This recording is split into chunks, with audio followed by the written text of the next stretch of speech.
Hello and welcome to the Mirror Gaming Walkthrough. We've got a really great show for you today. Got a lot of great topics, including the upcoming PlayStation Showcase, which is happening tonight. We could see some really good games being announced tonight, and potentially a console as well. So we'll be talking about that a bit later on.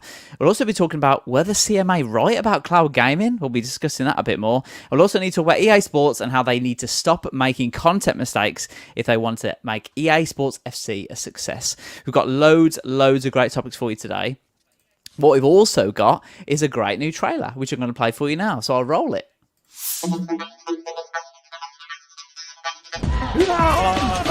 Are you prepared to go public with your KD online or no? Everyone thinks he or she is the best football expert on the planet. You see it in the back page of the Mirror, deal agreed. I think the most important thing is just to have fun. What? 310? No, what button is it? Well, hello. We're ready to come for the W, yeah? Ooh, 12. Ooh, here we go. If you can master second man press, you will defend 10 times better. Today I'm going to be reviewing the PSVR 2 headset.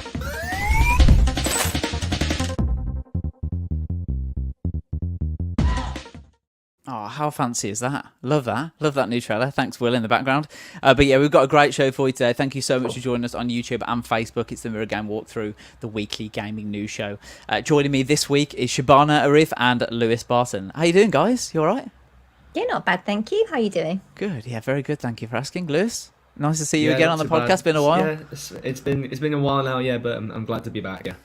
Oh, glad to have you on here, mate. Glad to have you on here. As I said in the intro, we've got some great topics today, but we'll start with our opening topic, which is the PlayStation Showcase, May 2023. It's tonight at 9 p.m. BST, and myself and Shabana will be live streaming that, reacting to it live, so make sure you get tuned in for that a bit later on. But for now, we'll be talking about some of our predictions for the event. So Sony is holding its first PlayStation Showcase of the year today, and it's set to be packed with news on what's in store for the PS5 and PSVR 2. We've had a couple of PlayStation State of Play events, but the PlayStation Showcase is a much bigger affair. It's going to be about an hour long, or even longer, so there's going to be some really cool stuff being announced, hopefully. Some of the game potentially we could see are Metal Gear Solid 3 remake. There's a mystery Bungie title potentially going to be announced as well, and there's a very small chance that we can get a look at either the PS5 Pro or maybe the new PlayStation Handheld. So there's loads of exciting things potentially coming up this evening. So make sure you stay tuned to the Mirror Gaming YouTube channel for that a bit later on. But first of all, let's go to the group and we'll talk about what are we expecting to see, not what we want to see. What do you think we'll get from tonight's event? Well, I think we're definitely going to see Marvel Spider-Man 2. It's the only game on the lineup that's coming out this year, right? So we'll definitely see that. In terms of other definites, I mean, it's not been a lot that's been confirmed. So I think other than that, it's just all going to be speculation and wishful thinking. Probably Final Fantasy 16. The game is coming out soon, or at least a demo. So it would be weird not to show that. Plus, we did have that in a state of play. But you could argue because we've seen so much of it just last April, maybe they won't waste any time on it now. So I'm ignoring about that one. But yeah, other than that, I think it's just wild speculation and hopeful dreams of what people want to see in the show. Absolutely. Lewis, I know you're our resident FIFA man, but you also look at a lot of our sports arts games as well. Is there anything that you've looked at that you're sort of excited or would be excited to play coming up? I mean, from what we might expect in this launch, I'd love to see a handheld console release. I know it's, again, a bit of speculation, but, I think we're seeing a big return in the handheld devices with the Steam Deck and the Asus as well. We also know how popular the Switch is, and Nintendo Switch. So I'd love to see PlayStation throw their hat in the ring and release a handheld device. I was a big fan of the PSP when I was a bit younger, but I'd love to see them get involved. I don't mean to smash your dreams there, but it's likely that it's not going to be a full-on device like the Vita or the PSP. So Tom Henderson, I'm sure everyone is familiar with his name. He's like an insider. He's constantly getting leaks. So from what he says, it's going to be a device that can be used with the PS5's remote play feature. So it's not going to be a standalone thing. But on the other hand, if you never leave the house with your portable device, like Jasmine or myself or anybody, Nathan, I know you played yours on the train, so maybe you're just a normal human being that goes out into the world with your handheld. Played Elden Ring on the train on a Steam Deck. Oh, cool. Finished that one yet? Almost. I don't believe it. So yeah, so it wouldn't be a full on, unfortunately. Yeah. That's what the rumors are saying if it is one. Yeah. So I would also be disappointed if that wasn't the case because I love handhelds. I had a Vita. I didn't have the PSP, but I absolutely love my PS Vita. So I would love another handheld. But I guess with remote play, it's a whole nother investment with hardware and stuff. We obviously saw the supply issues with the PS5 when that launched, and obviously the Xbox and everything else that chip was in. So I could understand why this was like a more cost-effective way to sort that out, I guess. But yeah, I'm sad that it doesn't sound like it's going to be a full-blown handheld device. Yeah, and it's probably, I mean, I think it's unlikely we'll get to see it today, potentially as well. And that goes the same for a PS5 Pro as well. Because I know there's been speculation that the PS5 Pro could be released soonish. I don't really buy into that, to be honest. I feel like we're sort of still in that stage where people are still trying to harness the power of the consoles. And as we saw with, I think Star Wars Jedi Survivor was probably the first one that I sat back and was like, oh, that's a next gen or current gen exclusive only. That's interesting. And it'd be interesting to see how many games kind of follow that as well. But I mean, what could a PS5 Pro introduce that we haven't already got? I think that's the thing. Ray tracing. Yeah. That's what all we keep hearing about. Yeah. So that's again from Tom Henderson. It's the whole ray tracing push for consoles. So I guess that. But like you say, we're so early in the generation. I don't think we've had any like standout titles really. I mean, we've had some good stuff with regards to the Ratchet and Clank Rift Apart. That was a good showcase of the PS5's powers. If you haven't played that yet, I highly recommend it. I'm not even a massive fan of the series. I thought it was fantastic and I actually finished it. So that speaks volumes. But also, what was that space scary one? Not Callisto Protocol, the other one with the lady in the helmet. And she kept dying and coming back to life again. Spoiler. It's early spoiler. Returnal. Thank you. Oh, yeah. So yeah, we haven't had that much in terms of, like you say, just current gen exclusives. So I think there's room to explore. But again, I think that Xbox and PlayStation get bogged down in this console war of who's got the most power, which again ties into the CMA stuff that we talk about with Phil Spencer saying that Xbox is not in the console war anymore and blah, blah, blah. But ultimately, that's what they're selling the machines on is power. So I imagine they'd find a market for it, especially with people that are after their precious ray tracing. But like say, maybe just give it a rest for 5 minutes and see what we can do with the current technology before pushing out another probably very expensive piece of hardware. Yeah. Oh, yeah. People will buy it if they launch it. They'll buy it. I'll probably buy it. I'll be like, I'm pre-ordered it. Telling you on in Slack. Yeah. There'll probably be like some fear again, like if it was like the PS5, where everyone will be thinking, oh, it's gonna go instantly. I'll get my hands in it now, so I haven't got to wait 2 years. So I feel like no matter what price it's going to be, it will most likely sell out instantly. Yeah. that is very true. We've got some comments in the chat. Thank you so much, everyone who's watching on YouTube and Facebook as well. We've got Scott in the chat. I wonder if we'll see Dragon Ball Z featuring Goku today. First mention of Goku. Thanks, Scott. Appreciate that. Jasmine also is on the Goku train as well. I think we'll see Goku. Thank you very much for that. We've got Rocking Games Kid in the chat. Hi, mate. He says Resident Evil 5. Let's see it on PlayStation. Oh, spicy. Jasmine says as well, ray tracing on PS5 Pro. Lol. Yeah, I mean, people want that. People want that ray tracing, that shadow technology.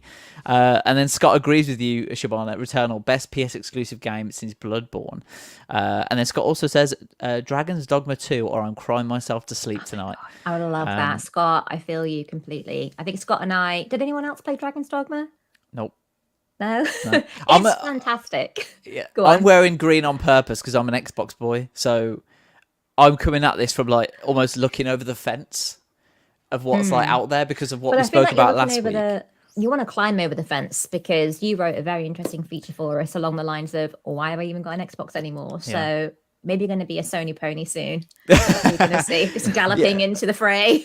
Yeah, well, Aaron Potter, the content creator on Mirror Gaming, has been on the podcast for a few weeks, the last few weeks, talking about the CMA, Microsoft, Phil Spencer, where are the exclusives, and it's slowly sort of sunk in with me that like, hang on a minute, like why have I got this world's most expensive console thing, and I play FIFA on it, that's it. So, but I could do that on a PlayStation. What am I? But I'm missing out on all of these great games like God of War and Horizon Zero Dawn and Returnal and Dragon's Dogma and Last of Us. It's the controller. Oh, is that It's the because you're an controller. Xbox boy as well, Lewis?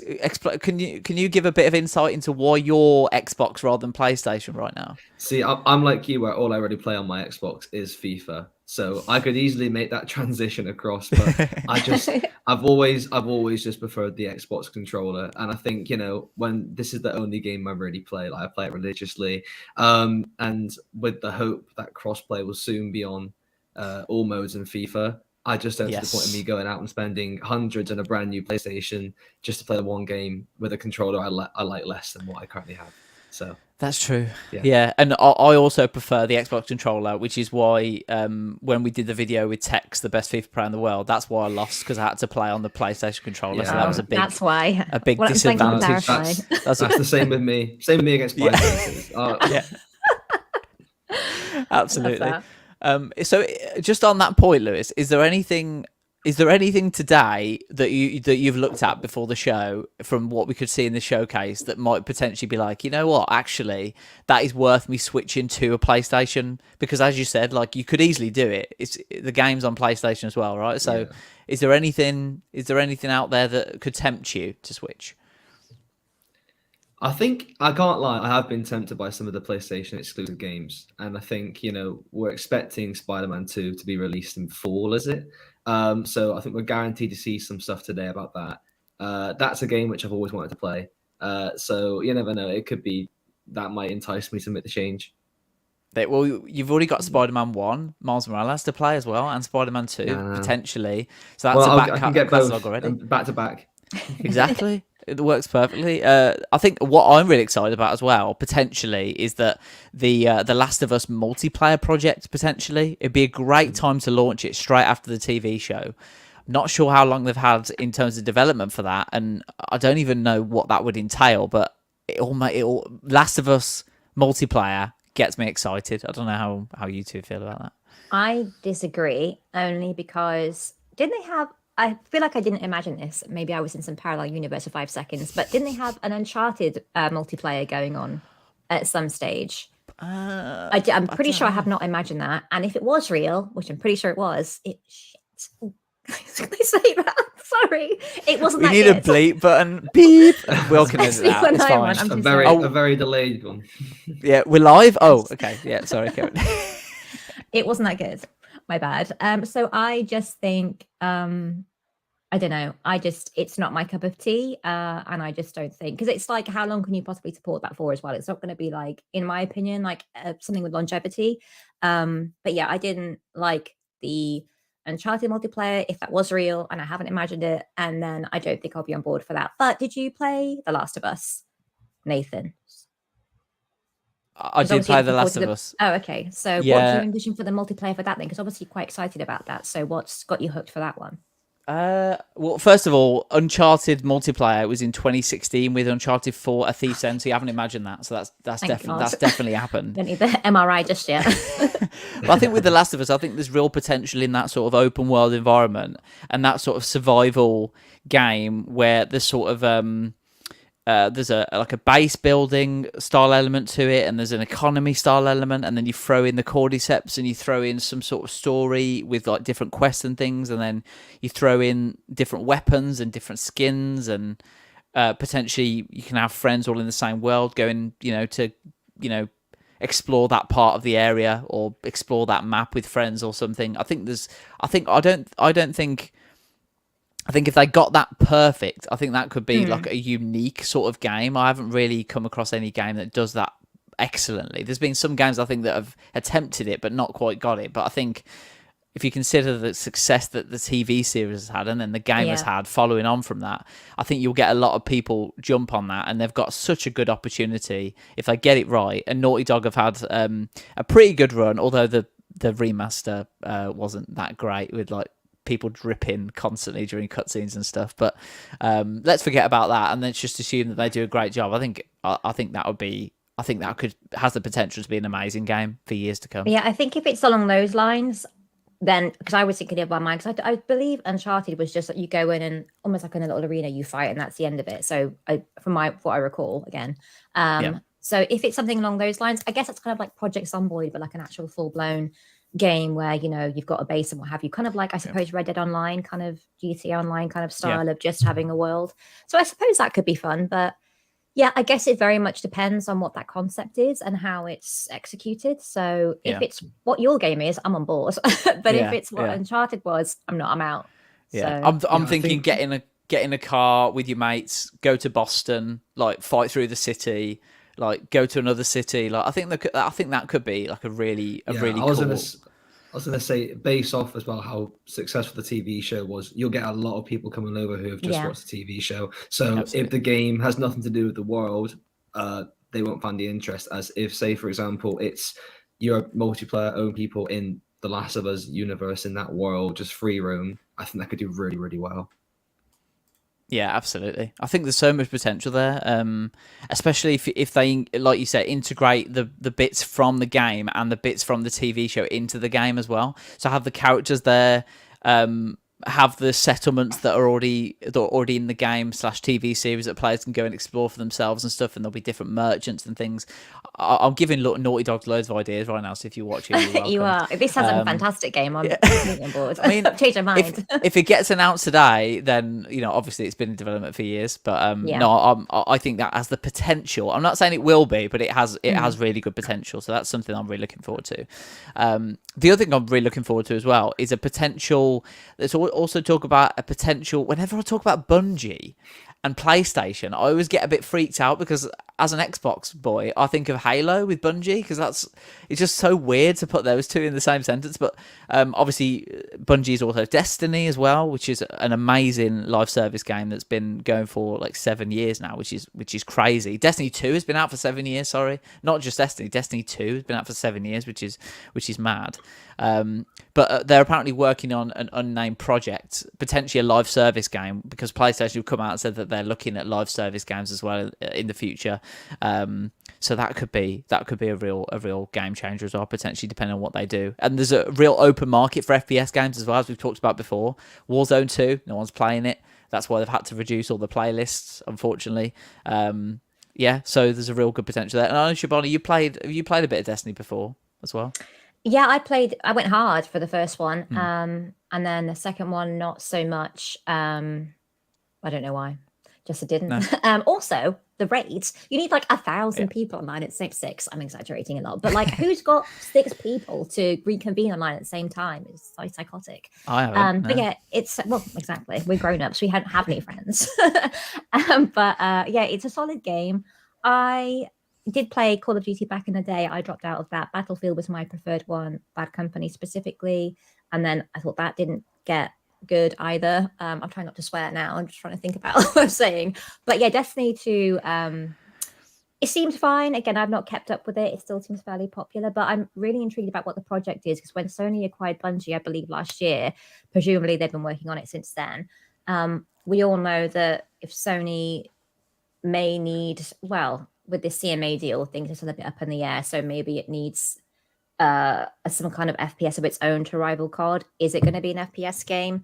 Are we going to see something along those lines? The Destiny's there already, so yeah, I'm not sure. I'd like to see something a bit different though from Destiny 2. Not just the same rehashed old stuff, but I don't know what the mystery project would be, or what would interest me. It'd be crazy if it just did like a World War one, but that's been done to death now, so I can't imagine that happening. But yeah, any ideas or even wishes for what game Bungie might be doing? It's got to be a shooter, right? Presumably. Just something fun would be good. That would be a start. Yeah, something fun to play. That'd be good, because Warzone 2, wow, at the moment. I mean, I still play it because, it's the only thing me and my mates play, but it's just like... It's like Stockholm Syndrome, who just coming back to Warzone at the end of the workday. It's very similar to the FIFA situation, though, Lewis. Like, EA Sports have got no competition. They can go ahead, you know what, we'll rebrand everything, we'll be fine. Like, the fact that they can do that, the fact they can... take a whole series, bin it off and rebrand it, and they're not worried, because there's no FIFA game. There's a PES game, but come on, like the eFootball is just nowhere near. You've got goals, and you've got, what's the other one, Lewis? You've got UFL. Goals and UFL. UFL, yeah. They're not even here yet, so they can afford to do that. So it's an empty market. Yeah. Something fun would be great from Bungie. So Bungie, please, if you're watching, just do something fun. That'd be good. Talking of rehashing though, Shabana, we've also got potentially a online project set in the Horizon universe, which I know Horizon's one of your favourite titles. You're a big fan of Aloy as well. I like the look. Let me just get this out there. The first one was fantastic. I finished it. I never finished games. It was great. The storyline was great. I was like, oh, maybe I was behind everybody else. It's like I didn't call the ending beforehand. I know a lot of people were like, I knew what it was beforehand. I didn't see it coming. I was too busy just enjoying the world. But yeah, 2 was a disappointment for me. But the mechanics and stuff are fun. Like the gameplay wise, again, I didn't play much of 2, but it seemed pretty much the same. It's really solid and really fun. So again, if it's something where you've kind of, let's say your Last of Us multiplayer idea, so you have like a base and you go out into the world and there are like dinosaur monsters, that could work as well. Again, the gameplay is solid. It's just I didn't particularly enjoy Aloy's lack of character in the second one, and I just wasn't interested. The first one I loved. I thought she was great. I thought the story was great, but 2 just lost me. But I think the gameplay is very solid. The world's nice and fun as well. So I think it could work, again, depending on how they came at it, like I said. So let's apply your sort of Last of Us, Red Dead Redemption Online and all that business to the Horizon world. I think that would be fun. Yeah, I mean, it is very much speculation, like you said at this point. And this all goes off a job posting that developer Guerrilla Games posted last year, where they talked about the project will allow friends to explore the majestic wilds of Horizon together. That was over a year ago. How likely it is we see it tonight, I don't know, but that could be something. Lewis, I know you were about to talk, so. Isn't there rumours of a Metal Gear Solid 3 remake as well? Yeah, I was coming on to that. Scott is just talking about that in the comments. Scott is our resident Metal Gear Solid fan. So Scott says, speaking of stealth games, the multiplayer component, Metal Gear Online from the original Metal Gear Solid 3 slapped. And then Jasmine, whoa, Scott talking about Metal Gear Solid 3. What a surprise. Yeah, absolutely. And Jasmine also says, didn't know I was on the pod this week. Yep, sorry. Little Freudian slip there, sorry. Yeah. But thanks our dad and he's mixing our names up. Yeah, sorry guys. But thanks anyway, Jasmine, for being in the chat. Really appreciate it. And yeah, if you've got any games that you want to see, please let us know in the comments so we can talk about them. If there's any that we've not gone through as well. So just going back onto the handheld point, because I know we talked about it a little bit at the start, Shabana. But Tom Henderson talks about in his piece on Insider Gaming, talks about it's codenamed the Q Lite. And it's not going to be, as you said, it's not going to be a cloud streaming device, but instead uses remote play with the PlayStation 5. So you have to have a PlayStation 5 to be able to use it, and then it streams games directly from the console rather than from the cloud itself.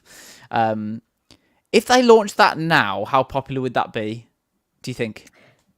I mean, it seems a bit pointless. Again, it's just knowing nothing about it and what it could have to counter that argument. But obviously, currently you can use remote play with your phone. And then, it's been discussed in the industry before about Xbox potentially entering a handheld market. But again, with cloud gaming and Game Pass, you can, just play stuff on your phone, right? So why invest all that money in producing a piece of hardware that's ultimately just a phone? From what I hear, it's going to have the same, I was going to grab my DualSense, but it's too far away. It's going to have the same design as the DualSense with like a big panel in the middle. It just seems a bit odd, a bit of an odd decision when you can just use your phone currently. So I don't know what the point of this is, and I'd love to hear more, because if it's not a full-on handheld, it's just a glorified mobile device that's, in the Backbone release today, the PlayStation edition, right? So you can just stick that onto a phone and you've got essentially what it sounds like this thing's going to look like. So I don't know how they're going to, because it's a big cost and you need to get that money back. So I don't know. I don't know what the idea is behind that, but it sounds a bit ludicrous. But because I don't know anything about it, so I'm sure we'll find out more. I don't think anyone knows. No one other than those inside Sony know anything about it. It's just something that's been talked about a little bit. But Lewis, would that make you? Because obviously Microsoft have not got anything similar to that. Is that something that would potentially switch you over if you could play your PlayStation games on a handheld device? Is that something that would switch you over? Only in your house, though, Lewis, with an internet connection, and you could also do it on your phone as well. Okay, so that's the thing, because I think the reason I've never really gone massively into console games is because I'm not always in the house. I'm quite often out and traveling a bit. Ooh, so got friends. Not like us. You can't even get 6 people for a raid.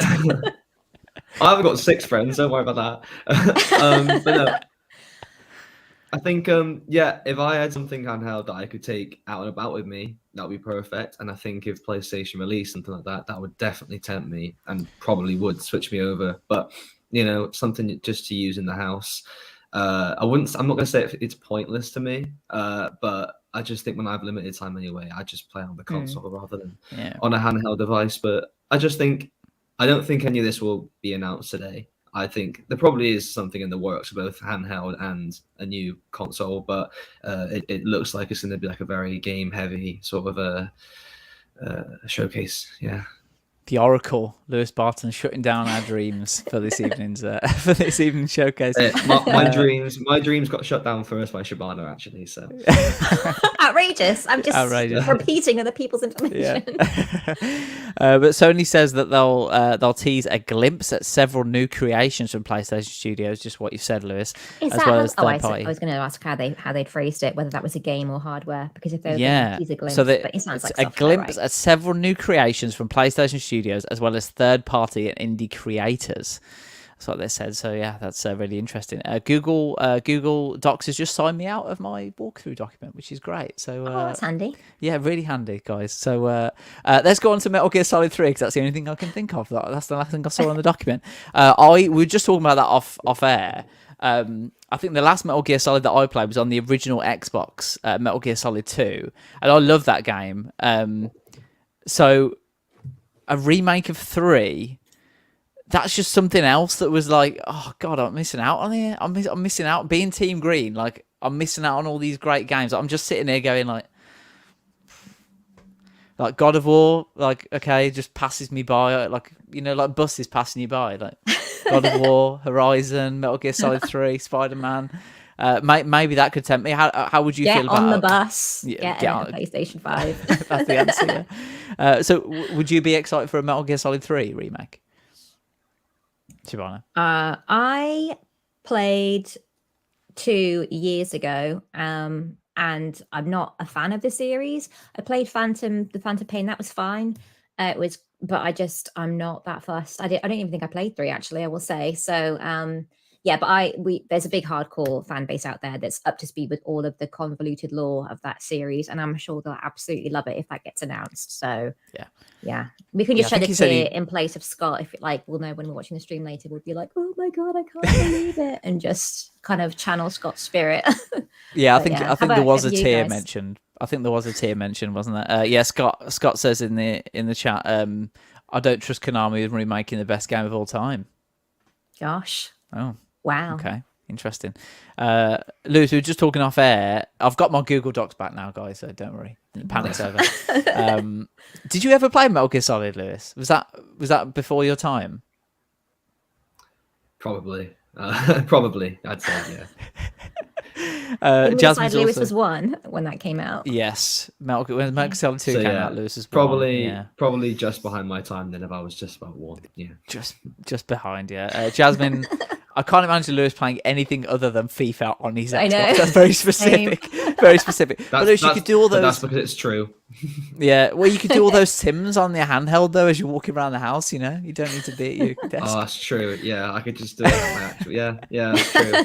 I'm tempted now. That sold it to me. There you go. It's expensive for work. I need a PS5 handheld. That's actually, that's for work reasons. Whoa. We'll discuss it off air. Yeah, we'll discuss that first. But yeah, I'm really excited about, just as an Xbox person, I'm really excited about seeing like we said before, what's over that fence and what I can experience. Because the only reason, I think we talked about it in my piece on the Mirror, the feature I did last weekend, but I feel like the only reason that I've got an Xbox right now is Starfield. There's so much pressure on that for me that I feel like I at least need to give Starfield a shot to kind of prove that it's good before making that sort of switch. I was so pleased when I bought the Xbox Series X as well. I got it on release. I was so pleased to get it. I beat all the queues, and then I was laughing at everyone trying to get a PlayStation. Like, look, I got the right one. And then a couple of years later, I'm sitting here going like, what have I played on it? Like, it's just Aaron, There's I'm a reason sorry. it was harder to get a PS5. The most expensive, the most powerful console in the world, and there's just nothing's playing it. Aaron, you were right. I'm sorry. All those weeks when you said about where the games are, you were all right. So, yeah. And talking of people being right or wrong, were the CMA right about cloud gaming? Let's move on to our next topic. As reported by VGC, Sony says it has aggressive plans for the cloud gaming space, which it will reveal in the next few months. CEO Jim Ryan was on a business call on Tuesday and talked about over the course of the coming months, they would talk about some of their cloud gaming potential. This is after the CMA's disapproval of the Microsoft Activision deal ultimately came down to the sway Microsoft would have in the world of cloud gaming, of which Xbox is a major player through Xbox Game Pass and all those kind of stuff as well. Were the CMA right then? Do we? Because I know when we talked about it, it was like, oh, that's such a the fact that they've done it for cloud gaming. It's like a nothing reason. Like we're talking about, like it seems like a weird reason to do it. It's only a really small part of the industry, but now PlayStation talking about how aggressive they're looking. Is that the future of gaming as we see it, Shabana? What do you think? I'm pretty sure Phil Spencer has alluded to not even needing consoles anymore. Like, his whole thing the whole time has been for not just your console, but the whole setup, right? It's like the entertainment center, your living room, not just your like TV stand. So yeah, I that was think, the Xbox One, wasn't it? An entertainment center or something. Oh, well, yeah. but they've kind of just carried on going quite hard with that because again, with cloud gaming, you could already play stuff on your phone, right? So, and they've got Game Pass as well. And I feel like he has said something about not even having a console anymore. But again, perhaps I've imagined it, or maybe it was Peter Molyneux who says equally crazy things. But ultimately, the way to get more people on the platform is to offer cheaper ways to get rid of the barriers of entry, basically, to getting in. And the consoles are very expensive. And even just think with other entertainment, like who doesn't sit down and watch Netflix or Amazon Prime and just stream things willy-nilly, right? So it would be strange if gaming didn't go the same way. Obviously, that infrastructure needs to be there to support that. But if you're getting in early, because obviously Google Stadia just went to nothingness because it just wasn't ready. And there was on live years before that. So people have been trying to make attempts, but they've not succeeded because they just haven't got the infrastructure in place to support that. So I definitely think it's the way things are going. I don't think consoles are going to be phased out anytime soon, but it certainly is the way to go. I'd argue that, I guess I would save money from not making them, but you obviously get some cash back. But again, if you just bypass all of that and it was all about exclusives and cloud gaming subscriptions and what's on there, because I've got multiple subscriptions because I can't watch some stuff on certain places. So I've got Netflix, Prime Video, Crunchyroll, what have you. So people do subscribe to multiple Disney Plus. I need to cancel some of these, but you do get a lot because you want to like not miss out, right? And the distribution rights will change, and then one thing's on this, and then it's the season 2's on there. So I think gaming will follow that same pattern, and I think Sony's wise too. Because I was wondering, like, why are they not making a move on this? It just seems silly to not pursue that, but they are. I also think it's interesting how Xbox, after the Kinect, still hasn't pursued VR, because obviously we're seeing more PSVR 2 stuff today as well, games for that. So I think Sony's secured that kind of footing on the VR side of things with a second iteration of the headset. And then I think cloud gaming, if they're going in aggressively, I think it's a wise choice because, if they leave it too long, Xbox will corner the market. And I think even not for the foreseeable future, perhaps, but it certainly is the way forward once all that support is there, because currently with people's internet and stuff, it's just not, you can't guarantee, that's going to be working, especially for gaming, right? You kind of need that stuff in place. I love the Kinect reference. What a piece of kit that was. I know, that was so fun. It was, but I was around my parents' house the other day, just like rooting around in the loft, and there was a Kinect and it was sealed in the box. It wasn't even open. So obviously you've got great use out of that. But Lewis, did you have a Kinect? Are you too young to know what a Kinect is? No, I know what Kinect is, but I used to always... You saw it in the black and white TV. Yeah, the CRTs. The only time I ever played it was when I went to like the shops and they had like the Kinect out that you could like test it out on. And I think every time I played it, it would never work properly. So it never really got my attention. Yeah. So that's probably a reason I've never used it. Yeah, absolutely. Scott makes a good point. Sorry, go on. No, go on, Siobhan, I have to. I was just going to say it was implemented in places outside of gaming as well. Like I believe it was being used in the medical field somehow. So while it didn't necessarily, win as a gaming concept, it was being utilized elsewhere, which I just thought was super interesting because obviously it was scanning the room and stuff. But that was for its time. Obviously, we've got better stuff now. Anyway, go on. Good Scott, guys, sorry. Microsoft, for developing that for the medical industry. Good guys. Scott says it makes a good point. Cloud gaming just simply doesn't work for games that require precise inputs like fighters, rhythm, etc. So as we talk about with FIFA all the time, one of the big things about FIFA games and the upcoming EA Sports FC game, what people talk about loads is input delay. That's all they talk about because it does need very precise inputs, and it does feel like, imagine if they got worse, if the industry moved towards cloud gaming and these inputs got worse. Do you see ever? Because I know there's FIFA Mobile, right, and there's mobile versions of FIFA, but do you ever see FIFA going onto that sort of mobile platform and playing it on the go? Do you foresee that in the future potentially, Lewis? I think it will just depend on if everything goes. I couldn't see FIFA being like one of the first to like go, oh, we're going to be, entering cloud gaming now. Because like you said, input delay is already such a big thing, and it's such a big thing that the input delay is so minimal, but you can notice it so much. So if there's even a risk of that increasing, which it could do quite a lot if it was to be like this, I don't think it would do. Like Shabana said, how you've got all these streaming sites like Netflix now and stuff, which you can stream anywhere on any device. I can see that being the way it goes with gaming as well. So I think once everything sort of makes that move, there'll be sort of a latecomer to that. This all worries me though, this like cloud gaming stuff, because we've talked about it before with Jasmine and Matt and Aaron all talking about it, and they had different opinions. Some like Matt's was horrific about physical and digital stuff. But in terms of like, it just feels like you can't own anything anymore, and it's getting worse. We saw this recently with what happened with Disney Plus recently. I know you're a big film fan, Lewis, so you probably saw what's happened with this and the TV series as well. But Disney Plus have just decided to take out loads of films and TV series that have only recently come out. And I know it's linked to the writer's strike and everything and what's going on in America at the moment with all that sort of stuff. But the fact that these people have made these sort of creative outlets, these pieces like works of art almost, like games, very similar to games, they're works of art individually. People have put a lot of time and effort and blood, sweat and tears into them. For these things to just be removed and like they're gone forever, like there's nothing you can do. Like you can't own them physically, so they're gone forever. And the fact that games are slowly going that way is just... I think the Disney Plus thing, like you mentioned, is quite bad because when that came out, it was like, that's the only place you can watch Disney stuff. And it was like every Disney show, every Disney film. Obviously, they've branched out into other different types of films now as well. But the fact that you can't watch Disney films on Disney Plus now is absurd. And I think, if PlayStation were to then properly go down this route of everything's on cloud gaming, and then the PlayStation exclusive games are taken off, then you can't play it. As soon as you mentioned this, actually, you brought up this subject of cloud gaming, I knew straight away. I was like, Nathan will disagree with this because he likes the idea of owning something, and I think this just would tip you over the edge.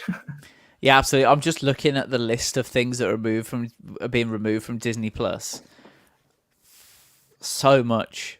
There's so much being removed, and a lot of it are the sort of original content that you can't buy physical discs for. And I just feel for the people who have the sort of, who've invested time and money into these things, and they're not going to get any of the royalties from it because obviously they're just removing it, and then their income's just gone. So the whole industry is changing, and I feel like with games, I think there's a lot of positives to cloud gaming, and it gives people more options and more flexibility in terms of how they want to play.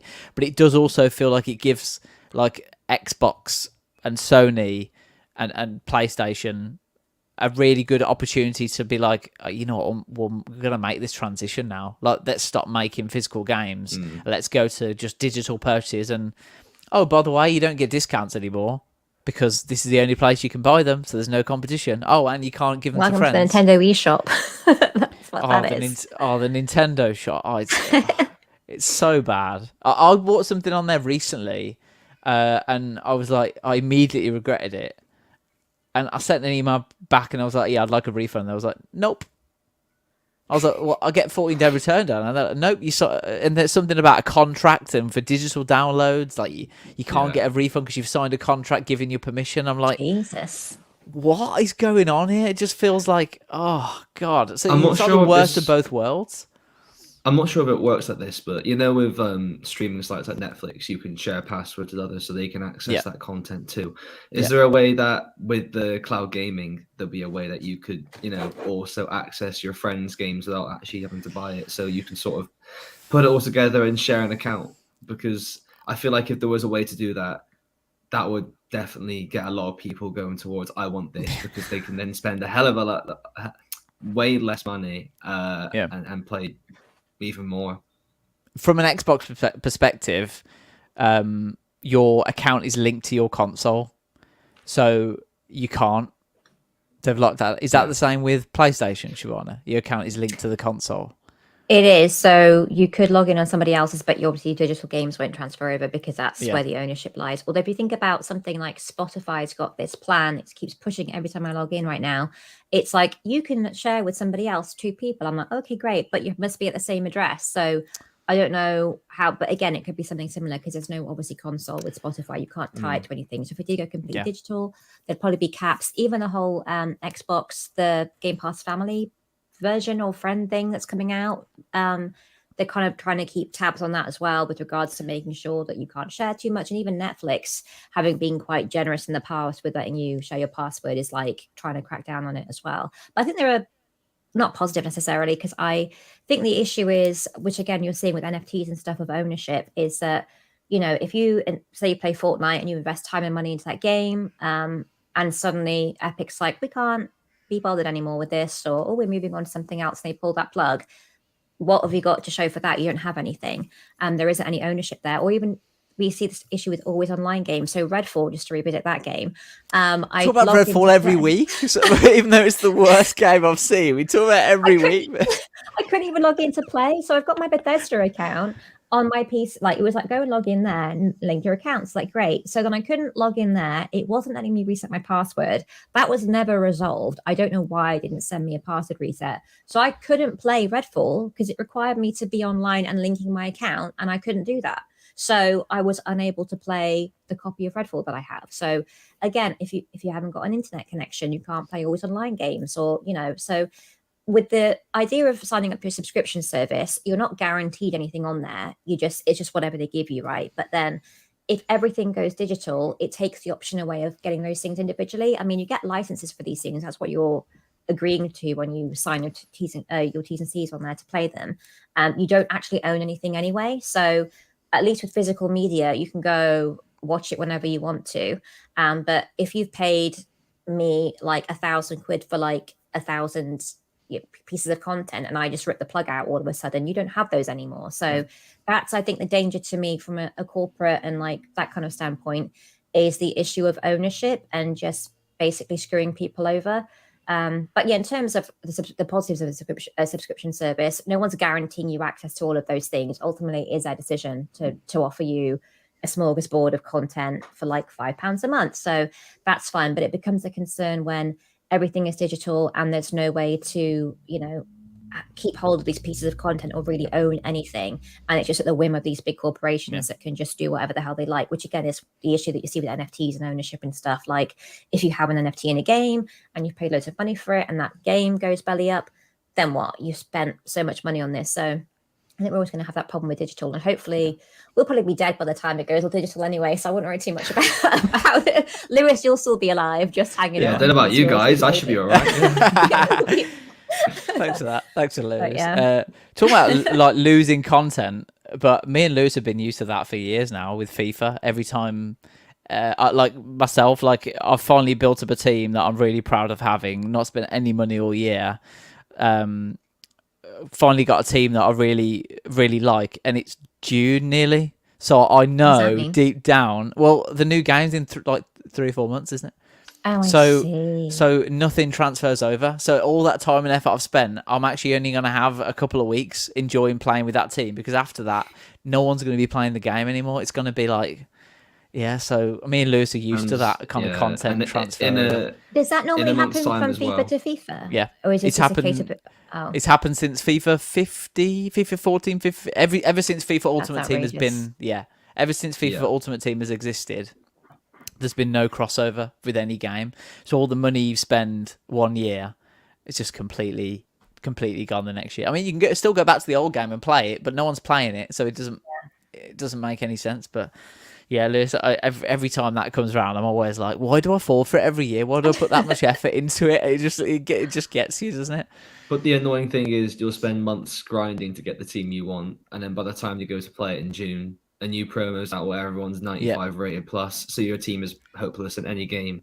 Because I remember at the end of last FIFA, I think my team rating was like 195, 96. Yeah. I was like discarding 95 and 96 rated players like it was nothing because everyone was rated that high. Wow. They're just peasants. Yeah. Yeah. So I just really like owning stuff because you can't take it away. I remember the first time it happened was there was something when iTunes was a thing. Is it still a thing? I don't think it is a thing. You're I the think one it's with an Apple Apple Music phone. now. You keep bragging about for no reason. You should be doing the opposite. You should be telling anybody. I just think you should have an adult phone. That's all I'm saying. Everybody, I've covered tech for years. Apple phones are garbage. The end. Okay, let's not get we're going off on a tangent there. But there was a particular artist on iTunes. I remember it was more than a couple of years ago. It was a long time ago now when iTunes still existed. And there was a particular artist that fell out with Apple, and even if you bought their songs on iTunes, you lost the songs forever. And it's like, how can that be a thing? Like it just feels so wrong to me. I don't think it was. Was that Taylor Swift by any chance? It was. That rings a bell. But that was on Spotify. I think someone had a fallout with Spotify, and they had all their music removed at one point. So you couldn't stream their music, even though you're paying a subscription fee. Yeah, it's just worrying. It's worrying that kind of games are going that way. We've got a few comments in the chat. Thanks so much again for everyone who's in the chat with us. We've got Scott in the chat says Muse used Kinects for some of their stage effects at a tour a few years ago. That's pretty cool. Jasmine as well. I played and loved Hi-Fi Rush using a cloud gaming service for the entire thing. How was that experience, Jasmine? Let us know what you thought of that as well. Because I've never done that, so please let us know. Reflection Gaming, thanks so much for being in the chat. I haven't seen you here before, so thank you so much for coming in. They talk about the game industry also wants you to buy games digitally streaming because they make no money from you reselling a physical copy and then them losing a potential customer. It all comes down to money, doesn't it? Always comes down to money. And then they also say as well, I'm not sure they should be admitting this, I access my friend's Game Pass via Xbox Game Pass for free. Okay, I don't know how you do that. Please let me know as well. And then we've also got it's Hanan in the chat as well. Thanks for coming in. But yeah, I was just talking about that artist that had their music removed, Shabana, from the iTunes store. Oh, I was listening. I was just Yeah. choking to death, and then my laptop was running out of battery, so I was hearing everything. Have you ever had that happen to you when you just get content pulled from you? I don't buy much digitally, and the only times I do is on Prime Video, where it's like it's £5 to rent this, but £7 to buy it, and I'm like, well, obviously I'll just buy it then. So no, I haven't. And again, I just subscribe to Spotify and I don't necessarily look for albums on there. I just go on my Spotify journey. So yeah, it hasn't affected me personally just because I am a lazy listener in that regard. So yeah. Yeah. I would be annoyed if I had bought a game and it was pulled from the store. It didn't exist anymore. Yeah, and like we've seen happen a few times with games recently where they pull their support or they just pull them all together or they just completely take them offline. You just always think about the people behind the scenes that have made this game, and games are works of art in their own right, and they need to be protected in the same way that films and music traditionally were. But even films and music are moving that way. So then when that happens, then it's gonna happen with games is the unfortunate truth, but still not very nice to go through that. But should we go back to our original question? I feel like we've gone off topic. Were the CMA right then? Because if cloud gaming is such a big thing and PlayStation going after it, and that's the reason why the CMA blocked the Activision deal, do we think that they now have the CMA, the fact that they're restricting Microsoft's cloud gaming, like, you know, utopia and just hold on that? Do you think that that's the right thing then in the long term for the CMA to block that deal? Well, they were the only people that blocked it, right? Because that's the UK. Yeah. Everybody else has okayed it. Yeah, everyone else has So- okayed it. Even the European Union has. Yeah, I mean, ultimately, PlayStation's bugbear was that it was 10-year exclusivity on Xbox with potentially, with them even, and then it would just be potentially nothing, right? So Yeah. I think that's plenty of time to just make your own franchise. And like you say, who's playing Call of Duty anymore? No one. Apart from you and your Me. two or three friends. I'm actually playing. Not six. I'm actually playing it tonight. Are So you? I am actually playing it. Yeah, but everyone, like, it's going to take us ages to find a lobby. So like, Yeah. you know. But yeah, I guess it's some measure of a point, but I don't how it relates to that particular deal. I don't necessarily think it's a valid reason for that, but yeah, I think cloud gaming is becoming a thing, but I don't necessarily think it was a valid reason to block, as apparently nobody else did, to block that deal from going through. What do you guys think? Yeah. Lewis, what do you think? We've got Hanan in the chat saying they've subscribed. Please reply. Hello. Thank you so much for subscribing. Really appreciate it. Thank you for watching as well. Appreciate it. Lewis, do you think the CMA were right then to block the deal? If PlayStation are going big on cloud gaming and they see that as a big area to advance into, we know how small it is right now, but it will be getting bigger. Do you think that the CMA are sort of, the fact that they're the only ones, it seems a bit weird that they've got this like foresight that everyone else is just kind of, maybe it's because of the $68.7 billion dollar elephant in the room that they want it to go through. But yeah, what do you think, Liz? Yeah, maybe they're like those that person who can like predict the end of the world and stuff. They just know what's going to happen before everyone else. So yeah, that I think escalated quickly, man. The CMA knowing the world's going to end. That'd be quite a thing. This is the end of the world. That's what it is. Yeah. No, yeah, maybe. I think I think they're right. Yeah, I think it is a bit weird how they are the only ones to sort of overrule it and stuff and reject it. But I'd say they're right. Yeah. Yeah, I think Aaron said this. I'm not gonna claim it for my own, but he said last week that it's the only time that he's going to agree with the UK against the EU for something, which I really enjoyed as well. But yeah, I mean, it's given Sony a kick up the bum though in regards to, because obviously where have they been this whole time with cloud gaming? It certainly, as we've discussed, is everywhere else. You know, it's streaming and cloud, what have you. So yeah, they need to be. I think it's done well overall to give them a kick up the bum, at least, to get a start on that. So I'll be interested to see where that goes, actually. But yeah. Yeah. And it's not like they might never have the deal go through. Sorry. It's not like the deal might not go through. It still might go through, but it might be that it's just the UK only can't get Call of Duty on Game Pass or can't stream Call of Duty potentially, which would be like a really weird like workaround that I can't really see happening, but maybe that's the case. We'll see. Any final thoughts on that topic about the CMA? Were they right? Do we have any final thoughts? No. Apart from that, they may have predicted the end of the world and not be telling us about it. I can't believe that that's come out in this podcast. I was not expecting. That. The Oracle speaks again. Yeah. But talking about the Oracle speaking again, we'll move on to our next topic, which is Lewis's headline topic for this week, which is EA Sports need to stop the content mistakes if they want to make EA Sports FC a success. I actually wrote a mistake on here because I was just thinking of mistaking on the brain. But look, from covering the FIFA games and from covering like EA Sports and the content stuff that they do, there's mistakes every year, right? But it just feels like it's getting to the stage now where it's just got the mistakes we've seen over. Some have been hilarious, some have been quite significant in that players have lost out on things they paid money for. Some have been sort of in the middle. What are some of the biggest mistakes that have happened? Even in the last few weeks, Lewis, there's been some big controversies, hasn't there, in the community? Yeah, I think me and you covering this will know that we've had we're never quiet. It's never quiet covering FIFA because there's always something to write about, because there's always a mistake in game, it feels like. But this week, I mean, the last few weeks now, the Team of the Season promo began, which is the biggest promo in Ultimate Team, every single FIFA title. And it's ran far from smoothly so far. So the first mistake was the very first squad that was released a few weeks ago. They accidentally released 2 players early in Ultimate Team packs the day before when they shouldn't have been. Again, that's not a bad thing for the players because, you know, you've got a free Team of the Season item before it was meant to go out. But from EA's side, it's quite, you know, embarrassing in a way because, you know, you've had this big build up to this promo finally arriving and you've accidentally sort of leaked the squad before it's supposed to come out. You thought, okay, it's quite a big mistake, you know, they're going to learn from that.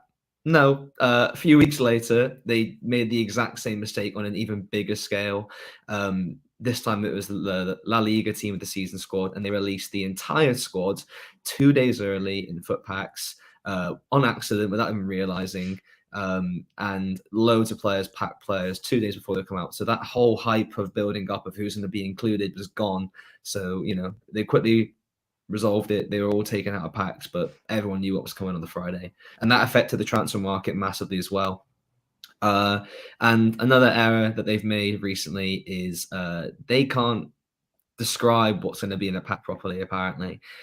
So twice now we've seen where, for example, the first one was the Community Team of the Season upgrade, where you would submit a squad of players that you have in return for one Team of the Season item from the Community Team of the Season squad.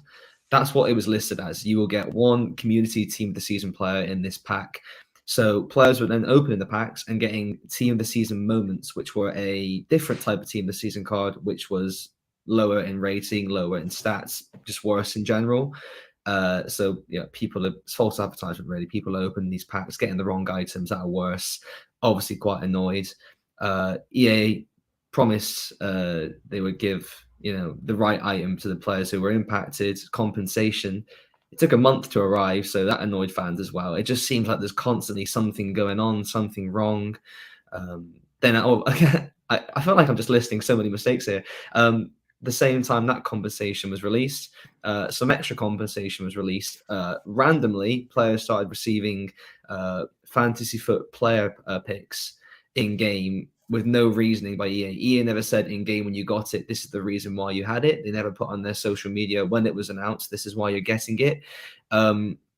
It was actually, again, because they wrongly described the pack in the foot store. People got loan items when it never just said there were loan items. So they sent out compensation to impacted players. Again, a month late. And even then, the packs weren't sent out to the right people. People who hadn't opened the pack were getting this compensation for free, whilst people who had actually spent their money on this pack, some of them didn't even get it. So it just feels like these last few weeks, it's been a mess in Ultimate Team of FIFA. Yeah, and low stake conspiracy. Maybe they're doing it on purpose ahead of EA Sports FC. They're like, this game's trash now. Don't look at that anymore. Look at this lovely thing. That's a really good conspiracy, and this is what we're trying to speak about here, I guess. They're making so many errors, and EA Sports FC, you know, the brand new game, it's EA by themselves for the first time, no FIFA name, no FIFA title. If these mistakes continue and carry over into the new game, people will be thinking, well, all these mistakes are EA's fault. And then when FIFA announced, oh, here's our new game, people are going to go, okay, well, all these mistakes are clearly on EA's part. It was never FIFA. I'm going to go play the FIFA game instead. And they could lose a lot of customers. I say customers, that's what they are to EA. We're giving them money. We're customers. And it could if they keep making these mistakes, it could work out quite badly for them. Yeah, and like you said, though, it's just to put this into perspective. This isn't just like free in-game items that they're either incorrectly listing or just giving out wrong items for free. These are items that cost money. These are packs that cost real money that people put money into to get something out. And if they're not getting what they're promised, that's one thing. But then when you also add in the fact that these packs have such a low percentage of getting these players anyway. So it makes it almost doubly as bad, the fact that they're making these mistakes. And you just list off loads of problems there, and people listening might think, oh, that sounds like a bad few weeks. This happens constantly, Lewis. We have to reiterate this. This happens all the time with EA Sports FIFA.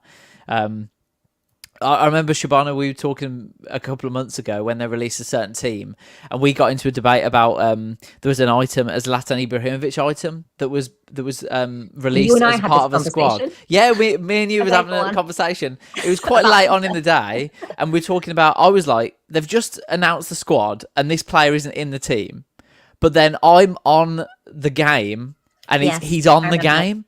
So does he exist or not? Was my thing, and we were debating like, hang on, did they release him? Can we say he's been released? No, technically we can't, but then he has because he's in the game. Like, was he released without anyone? Yeah, it's all. It seems like just this mishmash of communication, and like, I don't want to break it to you, but this is mostly EA Sports. They handle the content, right? It's not FIFA. FIFA's just a name on the box, but that's what the CEO said. So, but this is what I'm saying. It's a low stake conspiracy. They could be like.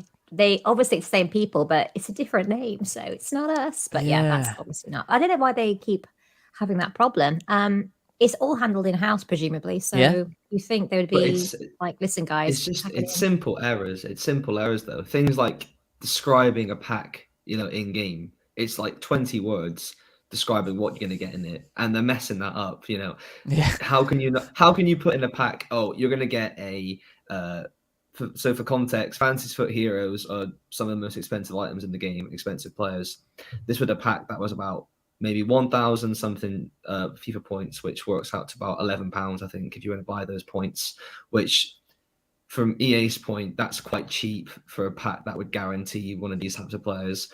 So when people open that and then, oh, wait, it's not actually that, it's a loan item, which is something you can use for 7 games and you can't sell. Again, spending money on these things? It's a big mistake. Oh, you'll be surprised. There have been billions on the market. Billions. There have been packs on the market this year for I think 3,000 FIFA points, and that works out to about £25-30 maybe for this one pack, which is also untradeable. So whatever you get from this pack, you can't even sell that for coins and in-game currency. So whatever you get, you can't do anything with it. You can only keep it or quick sell it if you have it already.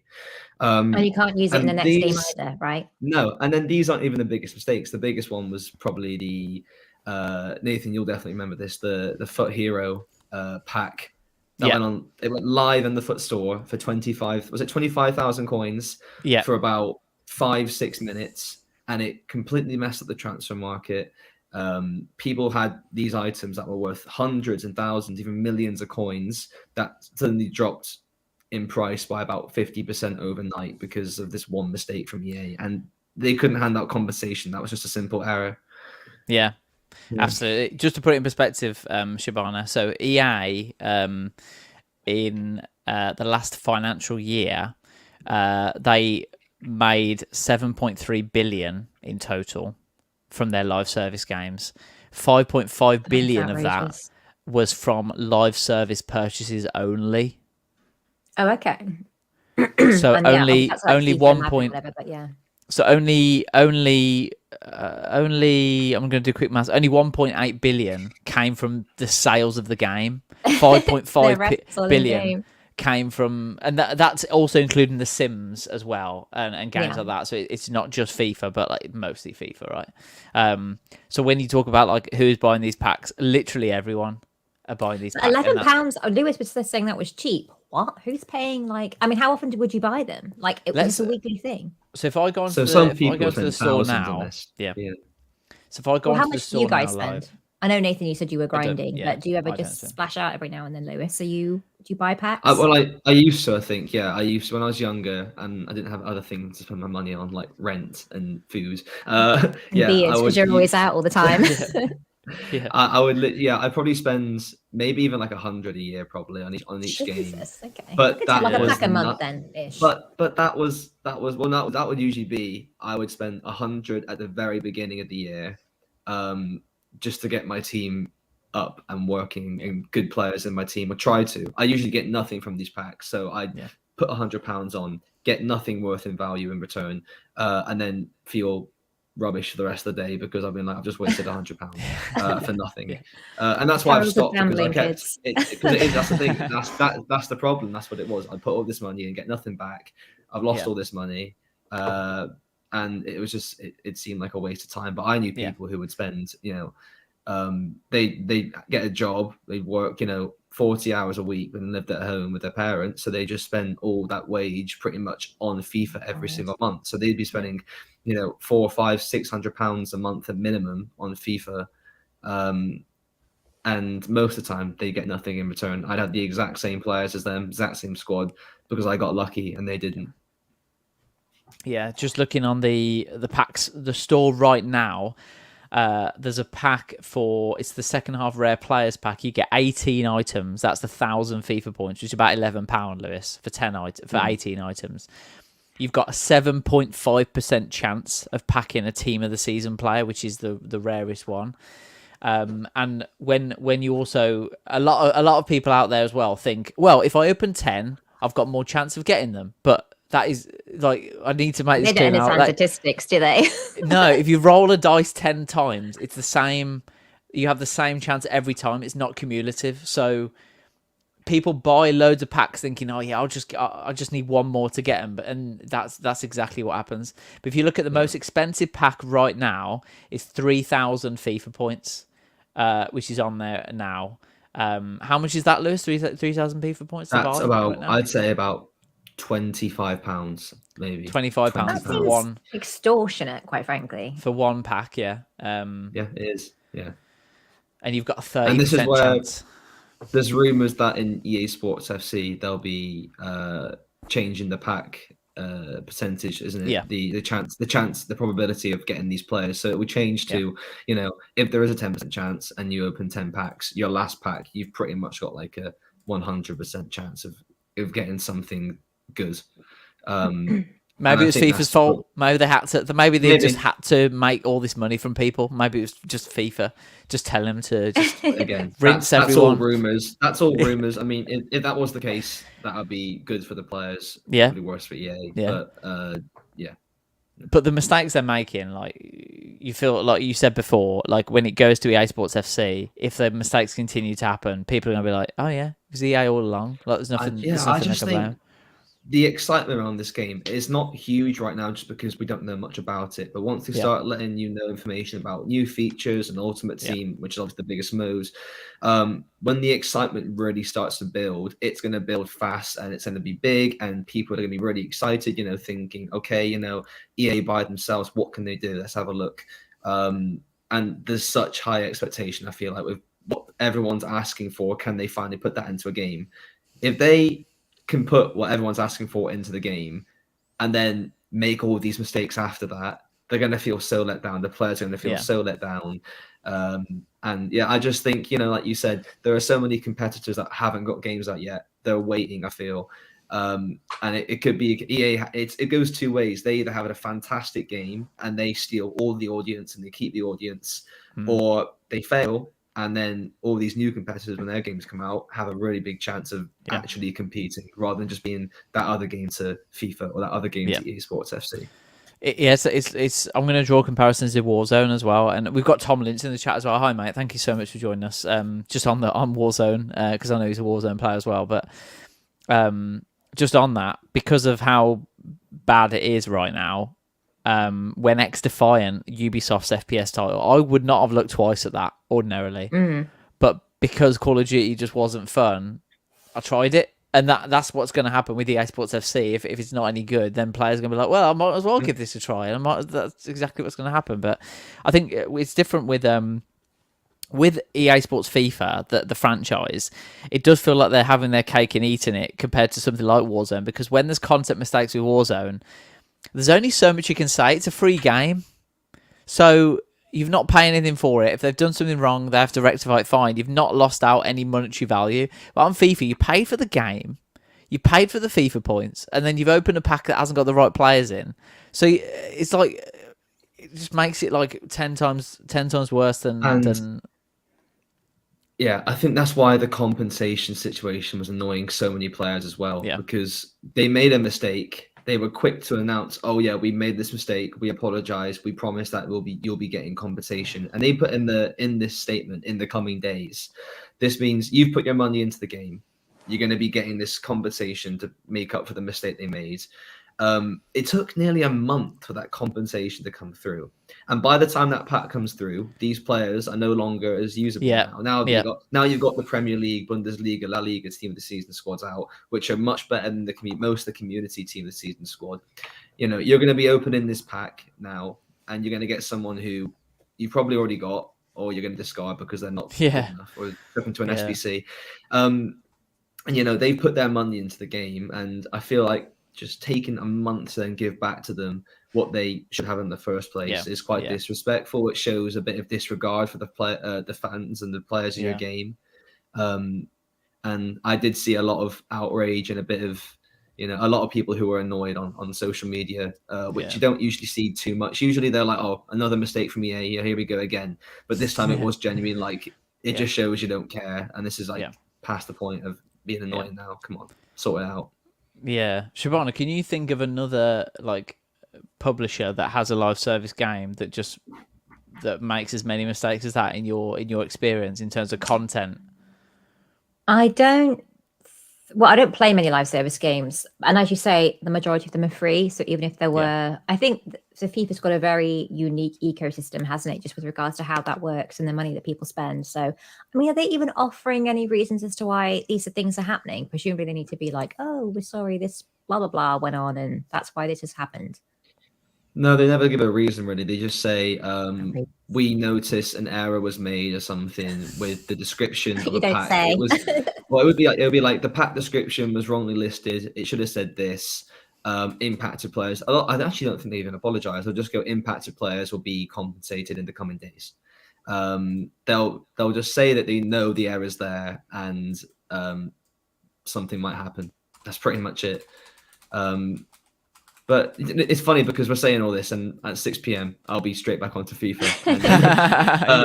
And opening some packs probably. So. I think it's a captive audience, though, isn't it? Like you say, like this year, we're not going to have a FIFA 24 because obviously they're still looking around at developers and what have you. But we are going to have EA Sports FC. So even if, you know, stuff's going on that does go wrong, no one's, again, the whole Stockholm syndrome of I'm still playing Warzone. No one's going to be like, "Do you know what? I'm going to go and play PES or whatever the other football games that exist out there now." They'll probably stick with it for a year. FIFA themselves have got a really big opportunity to step up to the plate and actually provide some measure of competition to EA now that they've split, because EA has obviously helped them build that brand over the years. So if a good FIFA game came out next year, it was the same kind of thing, it would split the fan base, right? People wouldn't be like, "I'm not going to play that." Like, if it was a good game, of course they would. So they're the only people right now that can pose any threat to EA. And especially because I think when mistakes happen in a lot of other games, you get developers coming on, tweeting and being like, "Oh, you know, we're sorry, blah, blah, blah." And an apology goes a long way when you upset people to sort of smooth some feathers down. So if you're not even getting that measure of consideration, like you say, Lewis, players are feeling disrespected, and you don't have that level of customer service if you want. If you came out with a good game next year with FIFA slapped on the box, that was a very loud slap, with FIFA slapped on the box, and it was good, you know, why you might just go back to FIFA, right? Why would you, if EA keeps making the same mistakes and this game looks half decent, you've played FIFA before, you're very familiar with it, obviously the EA stuff, but why would you stick with EA Sports? So I think they're going to have to sort their stuff out before next year. And I think it's all on FIFA to find a half decent developer. So maybe that's why they've taken so long. So they're shopping around looking for people, but I think that's the only people that can really pose a threat simply based on the brand name, I would guess. Yeah, absolutely. This was the tweet at 2:53 a.m. BST, right when everyone's active on Twitter. The community team of the season upgrade SBC description has been updated to reflect the inclusion of community team of the season moments player items. So there wasn't any like, "We made an error. You know, this was incorrect." It was just, it's been updated. Nothing happened, as you were. Players completed this SBC and received a Team of the Season's Moment player item. Prior to this update, will receive its Community Team of the Season player item in the coming days. There's a lot of replies to that tweet. So what's the date on that one? Sorry. That's the 4th of May. Okay, and if you scroll up to I think some of their most recent tweets, you'll see that it's finally just come out. Yeah, it's one not here, good. And 22nd of is that May. one? Yeah. This issue has been addressed and impacted players doing messages in game. Thanks for the patience. But they said coming days and they didn't give it. And it's just like, if you were going to go to a shop, Yeah. and did you see how many tweets you scrolled past to get to that one? It's not like they weren't silent. These are all on their social mistakes. media. Yeah. No, it's also that they're still addressing stuff. They just didn't address that for a month, or 3 weeks, even though they said coming days. They never gave an update being like, oh, by the way, we're still working on this issue. It will be resolved soon. They just didn't even acknowledge it. And I think that's quite bad that they just went about their business like normal. And every reply, I think, so most of those tweets in between was saying, where's the community team this season? Upgrade, compensation. Where's that? Where's this? Yeah. They used to. Their developers used to talk a lot more. They used to have specific community managers that were active on social media that answered questions and engaged with players and all that kind of stuff. But they now no longer exist because they got so much abuse from the community that they had to sort of step away from that community, and it just didn't work because people abuse them, which is really wrong. So it feels like that's been a step back in the communication. The communication has felt a bit mismatched, and I know they have the Friday top bins, don't they, where they talk about the content and stuff, but very rarely do they talk about issues and stuff. And talking about conspiracy theories, this was a conspiracy theory that went round, which is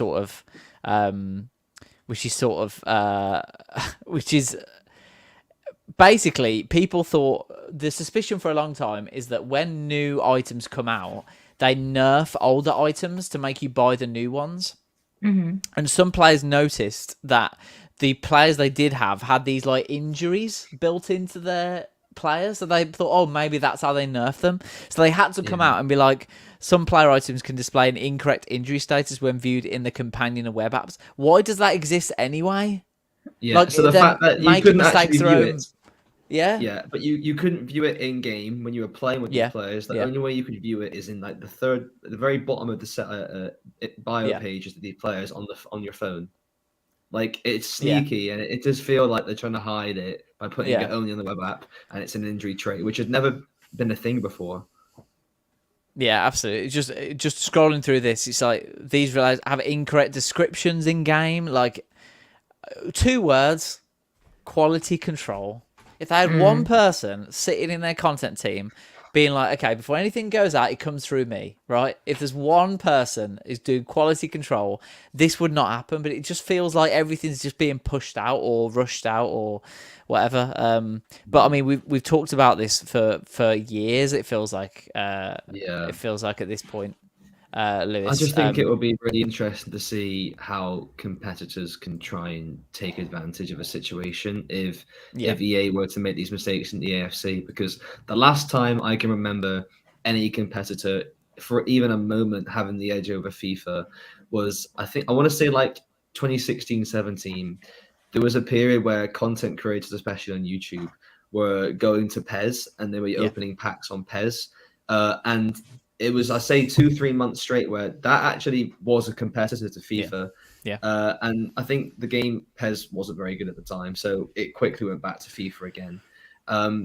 So it'll be interesting to see if it reaches that stage again when all these new games come out. I feel like as well now, content creators can easily be sponsored by games, so they can start covering games. If all these content creators start playing, say, UFL or Goals when that comes out, that could easily draw an audience in. So it's going to be really interesting to see how these competitors deal with the AFC. Yeah, but they're very clever though, EA. They've got the biggest streamers are on there. They call it the creator program, don't they now? There was something different before. It was like, what was it before? Was it Game Changers or something? Game Changers, but they've changed it now to creators now. So they get the biggest FIFA streamers, they pay them so that they almost can't then criticize them because they're afraid of that getting pulled from them.